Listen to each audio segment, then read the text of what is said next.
As fogueiras de início de ano, essa daqui é a nossa segunda tradição que estamos explorando das festas típicas vênetas da nossa série. Portanto, se você não conhece essa tradição aqui, nunca ouviu ou se viu, mas gostaria de saber mais, fica no vídeo até o final. Eu sou Fernando Menegatti, esse aqui é o canal Lenguamare e você é bem-vindo e também aproveita para curtir o vídeo, para se inscrever e ativar o sininho das notificações para sempre ficar por dentro de tudo que é postado aqui todos os dias. Tem vídeo todos os dias no canal Lenguamare.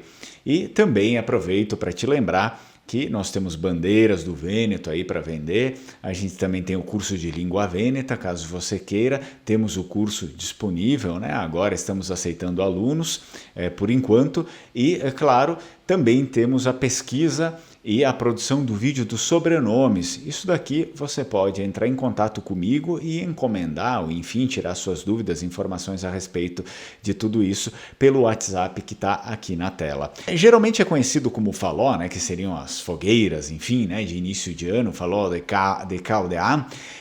O que acontece? Isso daqui é uma tradição bem antiga também, que ocorre no Vêneto há muitos e muitos séculos. Então essas fogueiras aí no início do ano são uma tradição popular no nordeste da Itália e no oeste da Emília. Ou seja, no nordeste da Itália a gente está falando basicamente sobre o Vêneto, consistindo na queima de grandes piras, né, de madeira e galhos nos primeiros dias de janeiro. As pilhas ou piras, enfim, eles fazem piras e pilhas de galhos e madeiras ali no início, nos primeiros dias de janeiro. Geralmente é na véspera da Epifania, que acontece antes do dia 6 de janeiro. Então vamos tentar referenciar também para as pessoas que não sabem o que é essa Epifania.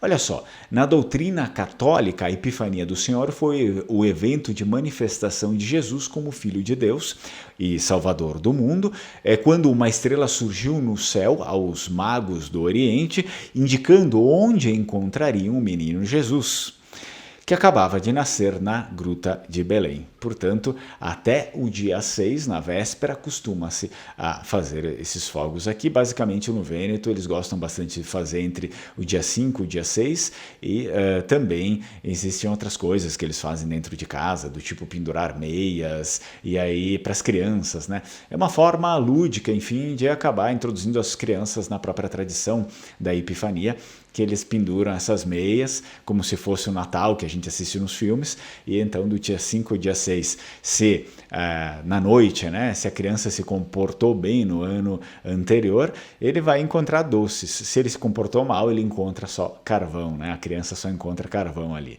Bem, dada a sua ampla difusão, existem muitas versões, é claro, e nomes na maior parte do Friuli é dominado Pinharul, né? Essa tradição aqui. Só que no Vêneto tem um outro nome. No Vêneto chama-se Panevin ou Paneim, muito mais conhecido pelo que eu ouço, geralmente é Panevin, que significa, é a junção de duas palavras, né? Pão e vinho, pan e vin, em Vêneto, né? Então, isso daqui, na verdade, seria um sinal de votos de um ano de abundância. Olha só, vamos lá nas origens. Parece que esse costume aqui deriva de ritos, digamos, purificadores, né, e propiciatórios difundidos ainda lá nos tempos pré-cristãos. Então, o que acontece é que existem aí registros que os celtas, por exemplo, acendiam algumas fogueiras para cair nas boas graças, enfim, das suas divindades, né, naquele tempo lá, e queimavam uma marionete representando o passado. Então, enquanto a fogueira ardia, os agricultores em círculos, agricultores celtas, aqui estão falando, né, em círculo gritavam e cantavam várias fórmulas auspiciosas. O Panevin em si hoje, né, o nosso Panevin Vêneto, ele permaneceu intacto como um ritual, de fato, a ser realizado na véspera da Epifania, e aqui a gente já começa a entrar também com a influência cristã. Ainda hoje a chama simboliza, digamos, a esperança e a força de queimar aquilo que ficou para trás, de queimar o velho, tanto que eles queimam sempre uma velha, que é a bruxa, né? A bruxa na fogueira, eles fazem um fantoche, um boneco, uma marionete de bruxa e queimam na fogueira. Então, a partir disso daqui, se reza a lenda que se deixa as coisas ruins para trás e se vive uma coisa nova. Claro que há séculos faz parte dessa tradição aqui local, né? Essa tradição local acabou sendo cristianizada, então hoje faz parte, é óbvio, de um rito cristão, tanto que o fogo, ele de um modo, digamos, histórico assim, né?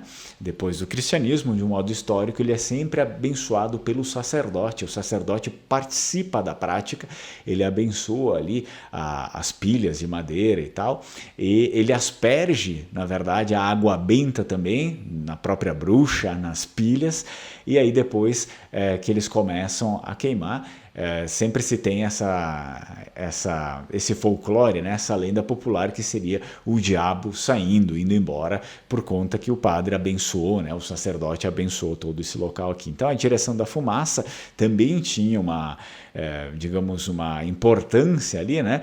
Porque por meio da direção da fumaça e das faíscas, eles acabavam decifrando algumas coisas, né? Era decifrado pelos agricultores, por exemplo, se havia um presságio bom, um presságio ruim, e é claro que acompanhado a isso temos alguns ditos, né? Alguns dizeres para, digamos, participar desse rito, né? Alguns dizeres, assim como acontece com a barca de São Pedro, acontece aqui também, que eu falei para vocês que tinha alguns dizeres lá na barca, eu também deixei claro quais eram os dizeres, fiz a tradução, você pode assistir no vídeo, eu vou deixar aqui no final, e aqui também é a mesma coisa, enquanto eles queimam a bruxa, né?